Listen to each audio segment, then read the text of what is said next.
আসসালামু আলাইকুম। আমি জেসমিন নেওয়াজ আমার কুকিং চ্যানেল থেকে আপনাদেরকে জানাই স্বাগতম। আজকে আমি বুটের ডাল দিয়ে চিকেন দিয়ে রান্না করেছি। সেটা এত মজা হয়েছিল। আর এইভাবে রান্না করলে আসলেই অনেক মজা হয়।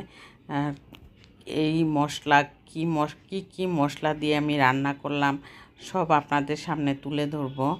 আর এইভাবে বুটের ডাল সিদ্ধ করে সুন্দর করে রান্না করাটা খুবই ডিফিকাল্ট, কিন্তু রান্না করলে কিন্তু অনেক মজা হয়। আর সেই চিন্তা করে আমি এখানে দেখুন চিকেন নিয়েছি, মরিচের গুঁড়া, হলুদের গুঁড়া, আদা রসুন পেস্ট, জিরার গুঁড়া, ধনিয়ার গুঁড়া, পেঁয়াজ, তারপরে বুটের ডালটা আমি 2 ঘন্টা ভিজিয়ে রেখে তারপরে সিদ্ধ করে নিয়েছি। একদম নরম হয়ে গেছে। আর চিকেনের মধ্যে দিলে তো আরও জাল হবে, জাল হলে তো আরও নরম হবে। আর আমার ভিডিওটা যদি আপনাদের কাছে একটু হলেও ভালো লেগে থাকে তাহলে অবশ্যই একটি লাইক দিয়ে কন্টিনিউ করবেন, সাবস্ক্রাইব করে অল বাটনে প্রেস করে রাখবেন। আর এই বুটের ডালটা রান্নার জন্য আমি এখানে একটি কড়াই বসিয়ে দিয়েছি, দিয়ে অনেকগুলি পেঁয়াজ দিয়েছি। পেঁয়াজগুলি ভাজা ভাজা হয়ে আসার ফলে একদম বেরেস্তার মতো হয়ে গেছে।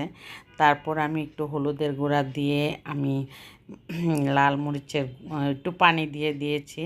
দেওয়ার পরে আমি সব মশলাগুলি দিয়ে দেখুন একদম মশলাটা একদম লাল লাল হয়েছে, খুবই ইয়ামি হয়েছে। দেখতে যেমন হয়েছে খেতেও কিন্তু তেমনই হয়েছে। রান্নাটা এত ভালো লেগেছে আমার কাছে যে মনে হয়েছে যেন আমি তখনই খেয়ে ফেলি। আসলে সব কিছু রান্না শেষ করে দেখা যায় এরকম কালারটা আর সব সময় থাকে না। ভিডিওতে এক এক সময় এক এক রকম ওঠে, কিন্তু আসলে বাস্তব কালারটাই এসেছে আজকে। এই জন্য পরে চিকেনটা আমি এখানে কিছুক্ষণ নাড়াচাড়া করে ভাবলাম যে একবারে বুটের ডালটাও দিয়ে দিই, আর বাকি বুটের যেটুকু সিদ্ধ হওয়া দরকার অতটুকুই সিদ্ধ হয়ে যাবে। পানি বেশি দিইনি, আর মাখা মাখা হলেই বেশি ভালো লাগে।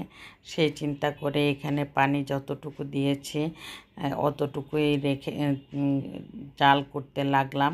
জাল করে এক পর্যায়ে দেখা গেল যে জাল করতে করতে বুটের ডালটা আরও নরম হয়ে গেছে। আর সেই চিন্তা করে আমি ডালটা রান্না করার পরে নামিয়ে নিলাম। পরে পানিটা শুকিয়ে গেল, না ঠান্ডা হওয়ার পরে দেখুন কেমন হয়েছে। আর কালারটা এত সুন্দর এসেছে।